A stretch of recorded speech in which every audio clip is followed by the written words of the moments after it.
I'm Walt Runge, and we're doing this little taped interview here at the house. Yeah. It gets more interesting from here, trust me.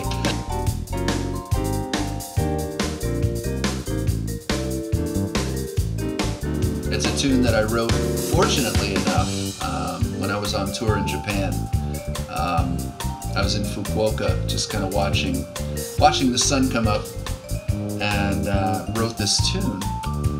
And I kind of sat on it for months and months.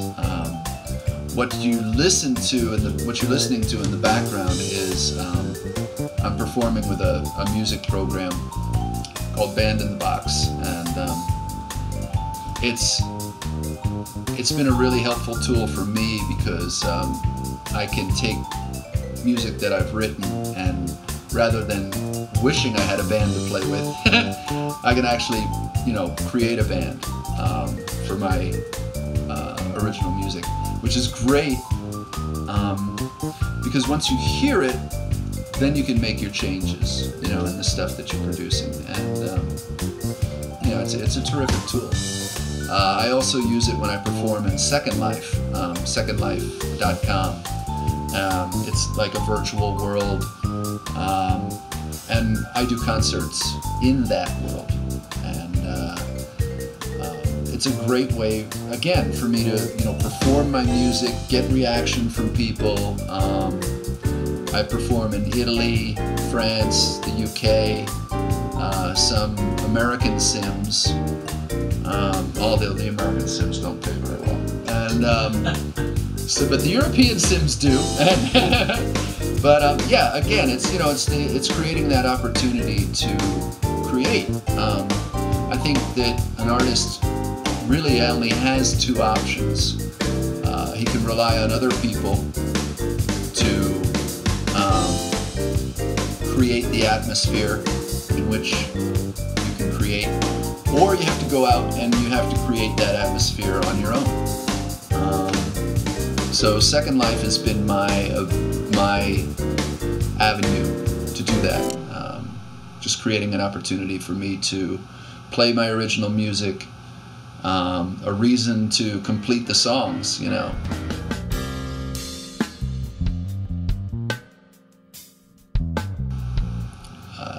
I've taught piano since I was 14, so I'm 50 now, so it's been a long time doing that. And most recently, one of my students was signed to Candid Records over in London. But I remember when she came to me during a lesson, and she said that she had begun writing some songs, and I asked her to play them for me, and she would start the song and she would start playing it, and then she would go, "Oh, but I haven't finished it." And then she'd start another song and she'd play, and then she'd get to a point where it's like, well, I don't know what to do next. And my only advice to her was like, finish the song. I think more often than not, artists, during the process of being an artist, all of a sudden they become the critic, and they're like being critical of what they're doing, and it just stops them in their tracks. It's one of the worst things we can do as artists, is to comment or criticize our own work. I think it's really important that we just finish the job, finish the song. And that was my advice to her, just finish the song. And yeah, 6 months later, she's flying to London to sign a record deal, and I'm back in the States watching The Family Dog for a week. I definitely encourage anybody who composes music or performs music, take advantage of what's out there on the internet, either through virtual realities, simply using websites and share sites to get your music out there. Do it. You don't know who's listening. Like I said, I log on and I'm performing in this program, and people are listening all over the world, tuning into it. So yeah, definitely encourage you to do that.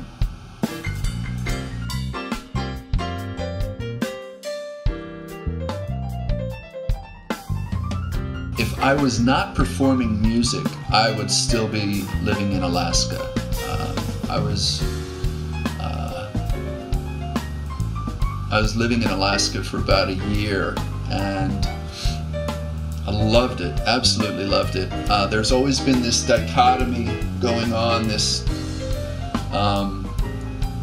fight between playing music and living in the woods somewhere. I really had to make a conscious decision to come back to the game. And I call it the game because I really can't take a lot of what we do as humans seriously. I don't need any of this. I really don't. I could grab a knife and a piece of plastic and walk north and never come back. I really don't need to be doing this. But I did come back to the lower 48 so that I could play music. And honestly, it was a conscious decision. You know, let me get back in the game, let me go do this. If not, I'd be chasing whales and fishing and having the time of my life. It's gorgeous up there. But, you know, I traded that for this, which is equally, if not more satisfying. I think I'm here, I'm playing music because of what it does for other people and what it does for me. So,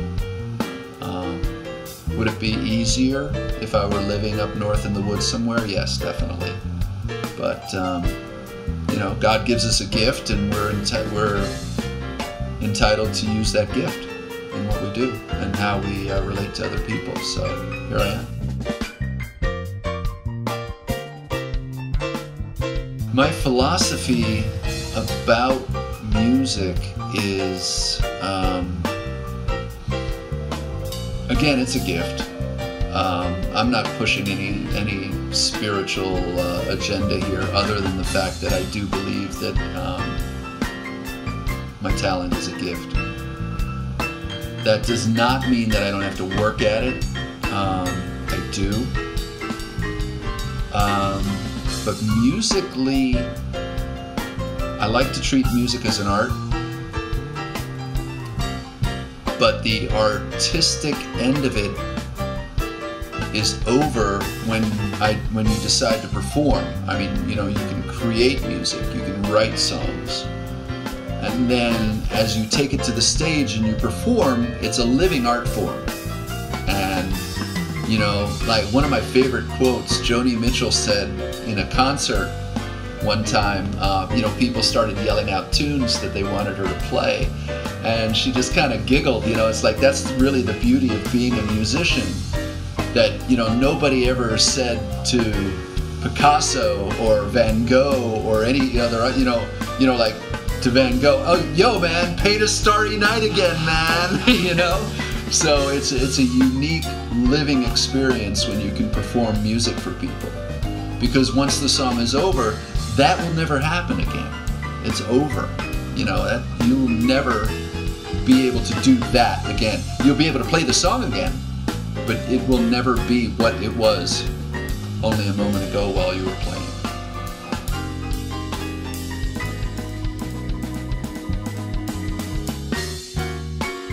I would love to work with Prince, period. Steve Vai, I would love to work with Steve Vai, it would be terrific. Only because I did meet him when I was out in San Luis Obispo, and I got a chance to talk to him a little bit. We were talking, and I asked him, you know, how he wrote music, and I really liked his answer to that. Now, do I have to tell people what he said? I don't know. What he said to me was really great. He said, like, you know, whenever you buy a new sweater, there's always one thread kind of hanging loose. And so what he said to me was that, like, I start pulling on that one loose thread, you know, that one thing that isn't quite right. Like, you know, that I interpret it as too, like, when I compare it to making a mistake. You know, you're in the recording studio or you're at home and you make a mistake. in what you're playing, but it sounds great. So you keep pulling at that mistake, you keep working that mistake until it becomes an idea. But Steve's analogy was, or Mr. Vai's analogy was, you know, he pulls on that thread until the sweater is unraveled, and then he starts sewing it back together again. And I really love that. And so, you know, I would love to see that process in the making. So that would be one reason I'd like to work with Steve Vai. Prince is a monster, man. He just writes. He writes music and just writes music and creates amazing stuff that's always different, and yet you always know it's him. I started rehearsing Chaka Khan's song Spoon, and as soon as I heard the opening 4 beats, I was like, this is a Prince. This is, you know, Prince produced this. And sure enough, as the song went on, you know, it's like I could tell from the string lines, from the groove, everything was Prince. And I dove into it, and it is off of it's off a 1998 recording that Chaka did with NPG Records. So, yeah. I guess if I had to choose somebody that wasn't living anymore, I would love to work with Franz Liszt. Hands down the greatest pianist ever. I'm a huge Bill Evans fan. So it would have been great, you know, to sit with Bill. And I did get a chance to hear him play and attend a clinic that he did at North Texas State, which was just amazing. If I had to pick other musicians that are maybe not pianists, Gene Ammons, the sax man, I would love to. That would have been Dexter Gordon. I can't really think of any really contemporary guys other than Prince and Steve Vai. I would have to say get out of the States and go to some other countries and just experience what's being played in other countries. Not the mainstream stuff you hear, but really just hit the streets and experience music. Like, you know, I've been to Japan a few times. Essential CDs. Emancipation, Prince. The Vanguard, the Live at the Village Vanguard, the Bill Evans recordings. And